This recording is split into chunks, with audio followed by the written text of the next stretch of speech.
Bonjour. Aujourd'hui, on va plonger au cœur d'une question absolument fondamentale. Pourquoi la vie est-elle toujours un mouvement, hein? Pourquoi les espèces ne peuvent-elles tout simplement pas rester les mêmes, figées pour l'éternité? Pour le comprendre, on va faire une petite expérience de pensée ensemble.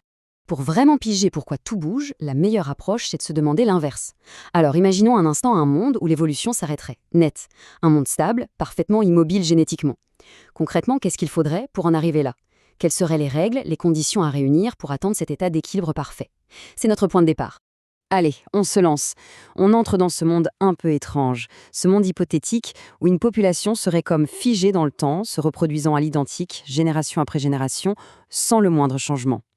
Pour décrire ce scénario de science-fiction, on va s'appuyer sur un champ d'études bien précis. Et ce champ, c'est la génétique des populations. Son but, en fait, est assez simple. Il s'agit de suivre et de comprendre comment la fréquence des différentes versions d'un même gène, ce qu'on appelle les allèles, varie ou, dans notre cas précis, comment elle pourrait ne pas varier du tout au sein d'un groupe d'individus. Et la loi fondamentale de ce monde sans évolution, elle a été posée il y a bien longtemps, en 1908. C'est le fameux principe de Hardy-Weinberg.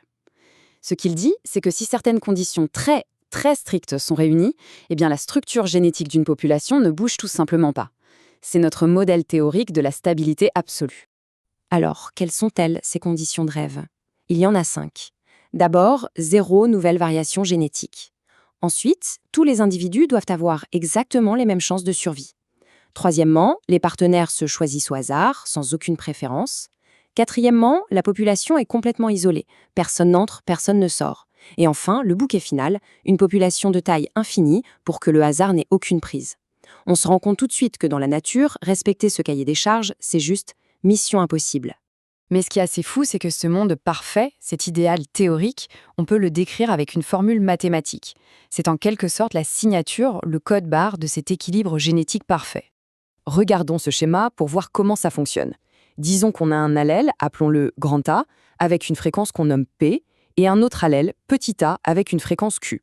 Eh bien, cet échiquier nous montre de manière très visuelle comment ces allèles se recombinent de façon totalement aléatoire pour former les différents génotypes chez la génération suivante. Et tout ça, ça se résume en une seule équation qui est d'ailleurs assez élégante, P carré plus 2PQ plus Q carré égale 1. Voilà, c'est la signature mathématique d'une population qui n'évolue pas. Si on mesure les fréquences dans une population réelle et qu'elle colle à cette équation, on peut dire que pour ce gène-là, elle est à l'équilibre. Allez, on décortique ça ensemble. Le P carré, ça représente la proportion d'individus qui ont 2 fois l'allèle dominant, les AA. Le Q carré, à l'opposé, c'est la fréquence de ceux qui ont 2 allèles récessifs, les AA. Et au milieu, le 2PQ, c'est la fréquence des hétérozygotes, ceux qui ont un de chaque, les AA.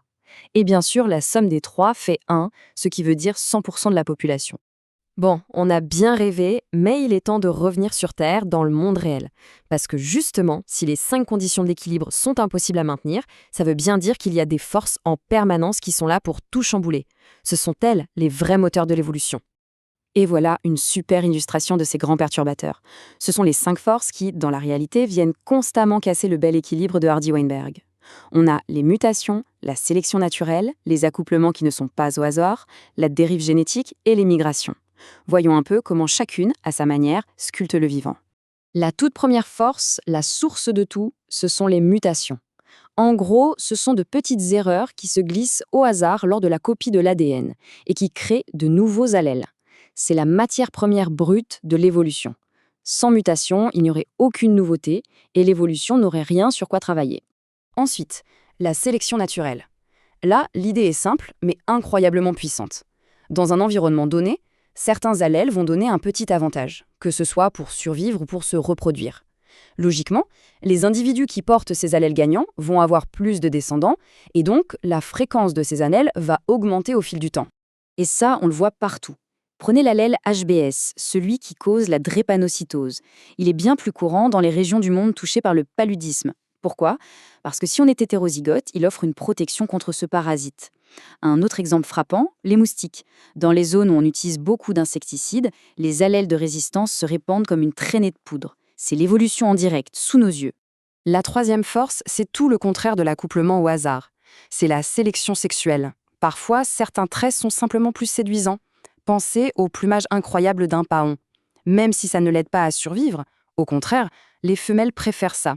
Du coup, les allèles responsables de ces traits sont favorisés et se transmettent davantage. Quatrième force, la dérive génétique. Là, c'est l'effet du pur hasard, de la loterie. C'est particulièrement visible dans les petites populations. La fréquence d'un allèle peut augmenter ou diminuer juste par malchance, parce que, par le plus grand des hasards, certains individus ont eu un peu plus de descendants que d'autres. Parfois, ça peut même faire disparaître complètement un allèle. Et pour finir, la cinquième force, la migration. On l'appelle aussi le flux de gènes. C'est simple, quand des individus bougent d'une population à une autre, ils transportent leurs gènes avec eux. Ce brassage génétique modifie forcément la composition des populations de départ et d'arrivée. C'est inévitable. Ok, alors maintenant on se pose la question, que se passe-t-il quand on laisse ces 5 forces agir sur des populations, non pas pendant 1 ou 2 générations, mais pendant des milliers, voire des millions d'années? Eh bien le résultat le plus spectaculaire, c'est l'apparition de nouvelles espèces. Cette image raconte parfaitement cette histoire. Imaginez une population de départ qui se retrouve coupée en deux par une montagne qui surgit ou une rivière qui se forme. À partir de là, chaque groupe vit sa vie. Ils vont accumuler des mutations différentes, subir une sélection différente, une dérive différente. Et petit à petit, leurs génomes vont prendre des chemins divergents. Ce processus, on l'appelle la spéciation. Au bout d'un certain temps, les différences génétiques sont devenues si grandes que même si les deux populations se rencontraient à nouveau, leurs membres ne pourraient plus se reproduire ensemble. C'est le point de non-retour. Elles sont devenues 2 espèces distinctes. Une nouvelle espèce est apparue. Mais attendez, l'histoire n'est pas tout à fait finie et elle devient encore plus intéressante. La diversité de la vie ne dépend pas que des gènes. Il existe d'autres moyens non génétiques pour que la vie se diversifie et innove. En voici 3 exemples géniaux. D'abord, les symbioses. Pensez à notre microbiote intestinal. Ces bactéries ne font pas partie de notre ADN, mais sans elles, on vivrait bien moins bien. Elles étendent nos capacités. Deuxièmement, l'utilisation de l'environnement. Quand un oiseau construit un nid, incroyablement complexe, ce nid devient une extension de lui-même. Et troisièmement, la culture, la transmission de savoir-faire, comme un chant particulier chez les oiseaux ou l'utilisation d'outils chez les chimpanzés. Et c'est là que ça devient absolument vertigineux. Ces traits culturels peuvent, à leur tour, avoir un impact direct sur l'évolution biologique. Le meilleur exemple, c'est nous. Les différentes langues humaines agissent comme des barrières. Elles peuvent limiter les échanges entre groupes et donc renforcer au fil du temps leurs petites différences génétiques. La culture devient une véritable force évolutive. Et tout ça nous amène à une dernière question, une question qui donne le tournis. Si l'évolution n'est pas qu'une histoire de gènes, mais aussi de comportement, de culture, de symbiose, d'interaction, alors où est-ce que tout ça nous mène? Quelle est la prochaine étape? La réponse, on est tous en train de l'écrire, à chaque instant. Voilà qui laisse songeur. Merci pour cette écoute.